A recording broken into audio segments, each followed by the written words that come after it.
evening, everyone. Thank you, Lisa Maria, for that wonderful introduction. My name is Haben Girma. I work as an inclusion leader, teaching organizations that disability is an asset. Students with disabilities especially need to hear this message. Disability is an asset. While in college, I decided I wanted to be a lawyer. I'm deafblind, and I looked around for potential mentors. One weekend, I went to a leadership seminar for blind students. About 20 blind students from all over the country came together to learn from successful blind adults. A blind lawyer spoke at the event. He told us about his strategies for succeeding in law school, the tricks he used when practicing law. After working as a trial attorney for several years, he began to lose his hearing. He told us that he stopped working because you can't do that if you're deafblind. That scared me.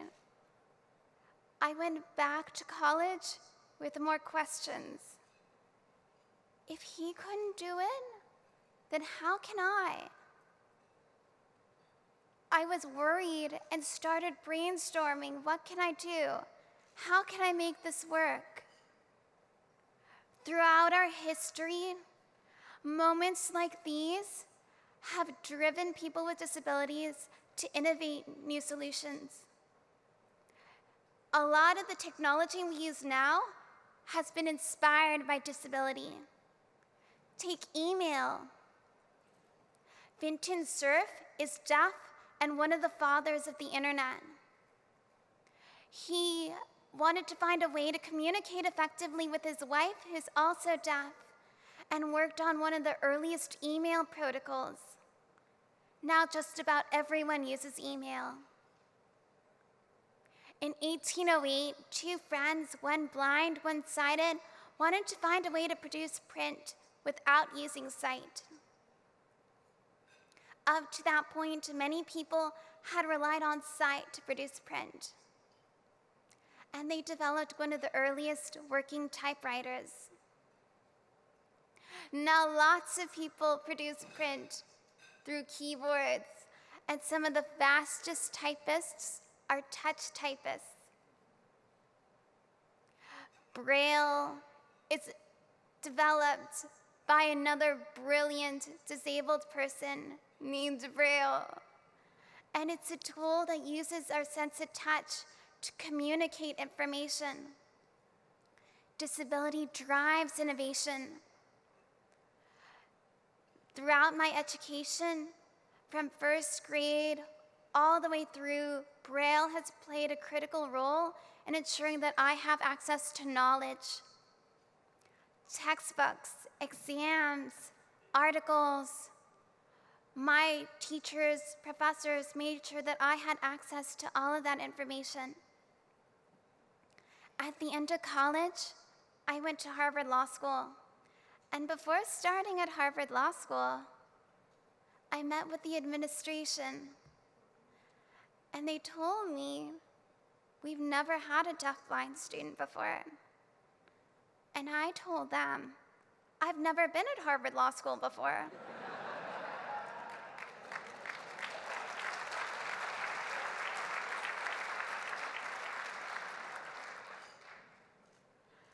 We brainstormed all the potential challenges and all the potential solutions. I explained that I needed information in Braille, textbooks, essays, my exams, all of that. I also explained a communication method that I had developed.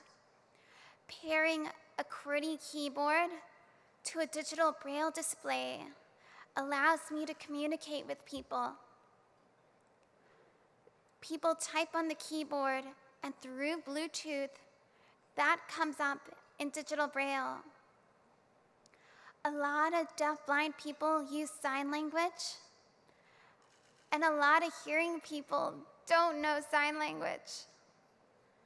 Until they all learn, they can use their typing skills to communicate with me. Harvard made the choice to be inclusive. Inclusion is a choice. It's up to communities to choose inclusion. Throughout its history, Harvard often did not choose inclusion. Harvard excluded women for many years, people of color, people with disabilities. More recently, they've been working to be more inclusive and celebrate diversity. And the rest of our country is slowly moving in that direction. I used braille to communicate and to learn my material and graduated in 2013. I began working as a disability rights attorney. And last year, I went to the White House to help celebrate the 25th anniversary of the Americans with Disabilities Act. Before introducing President Obama at the event, I met with him and his senior advisor, Valerie Jarrett. We were in the Blue Room, and there was a table set up in the room where I put the braille display and keyboard. We explained that when he types on the keyboard, I'll be able to read his words in braille. As he typed, he witnessed firsthand the power of braille to bring people together. I told him, I had a wonderful conversation with Valerie Jarrett earlier, and we're wondering if you can type as fast as she can. He took the challenge. He switched from typing with 2 fingers to typing with all 10 fingers. Inclusion is a choice. It's up to every single one of us to decide whether individuals in our community are going to have the power and ability to gain access to information, whether it's braille or other tools. And I hope you all choose to work to help your communities more inclusive. Thank you.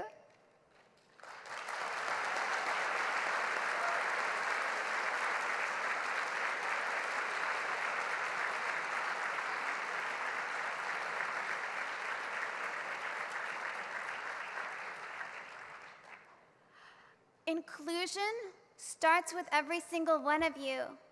So I'm going to give you all the opportunity to practice this, to practice choosing inclusion. We're going to do questions and answers, and we have the QWERTY keyboard here and a digital braille display.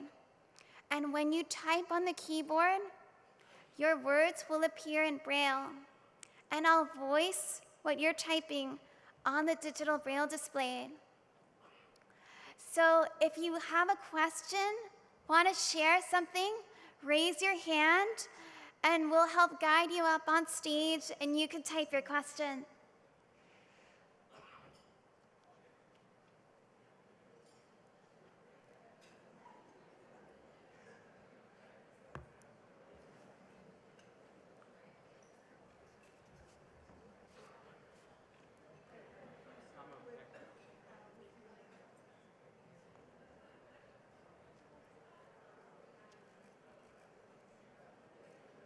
Bill McPadden,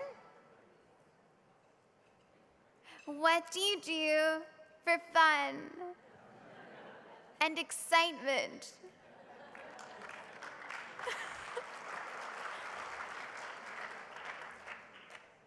For fun, I love dancing. Dance is a form of sign language and a way of expressing joy.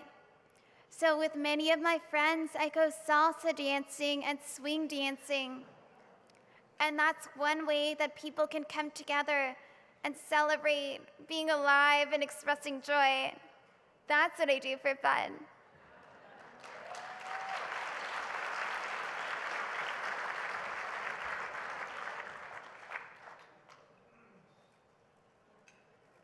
How did you handle mock trial?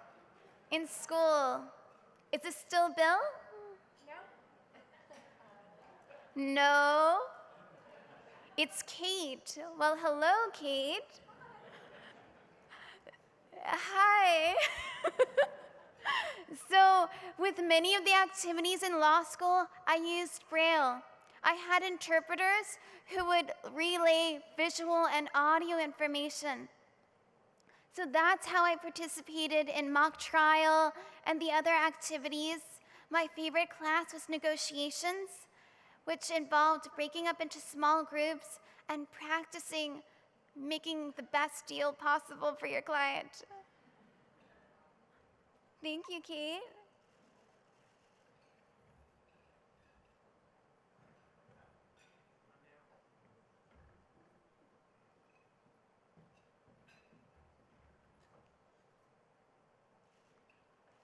Hi, I'm Deborah.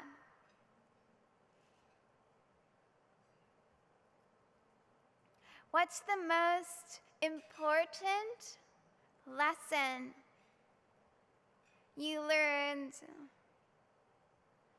in law school? In my negotiation class, they said start the negotiation by seeing things from the other person's perspective. In preparing, list what are their interests, what are their goals, and look to try to maximize the pie for both parties. Rather than just pushing your point, you're more likely to reach an agreement if you look at their interests and find where you both share interests. So that was one of the lessons that I learned in law school. Brilliant.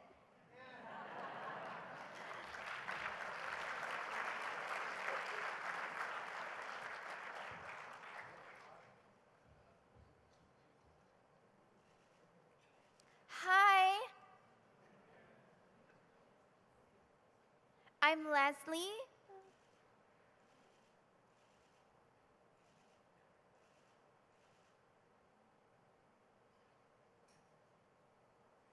Do you like visiting elementary schools? I haven't visited very many elementary schools. I mostly work with adults, but yesterday I visited an elementary school and gave a presentation for fourth graders. I was amazed at how fearless they were in asking their questions. They weren't afraid of offending me. They were just wanting to know their answers.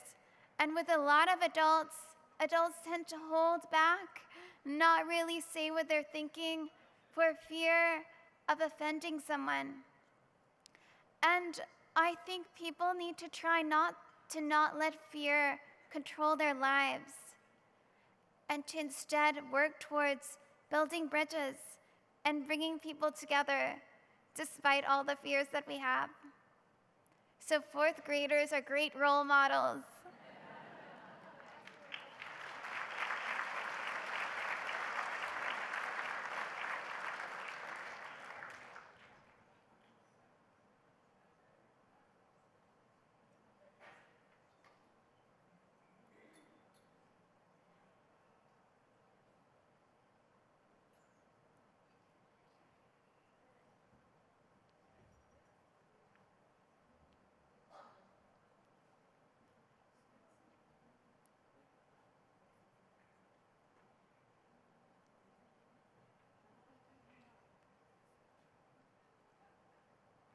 Hi.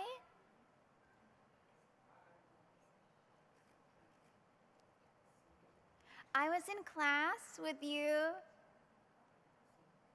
and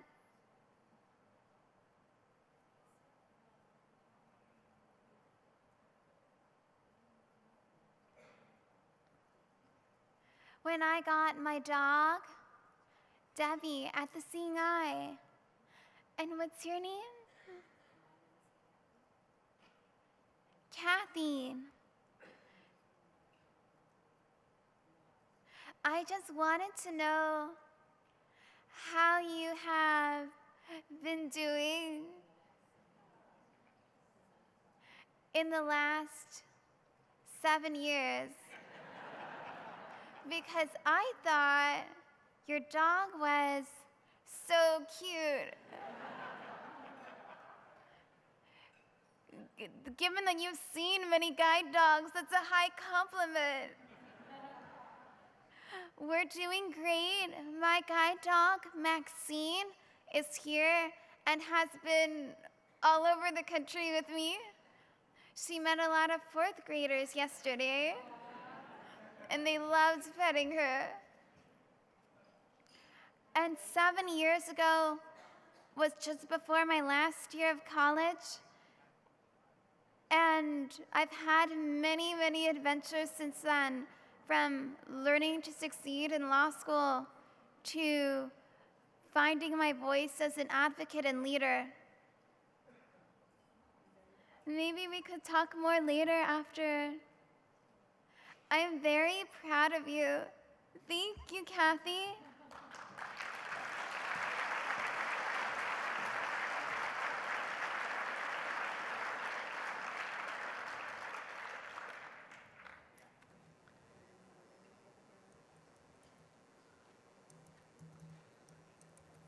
Haben, it's Susan. Again.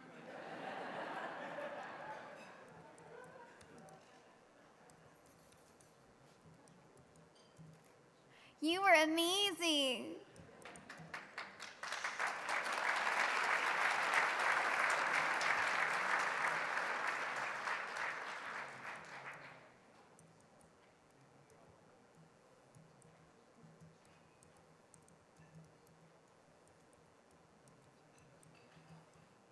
This guy wants to know if you're single.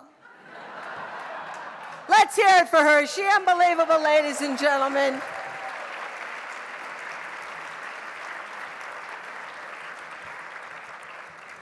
Let's hear it for Haben.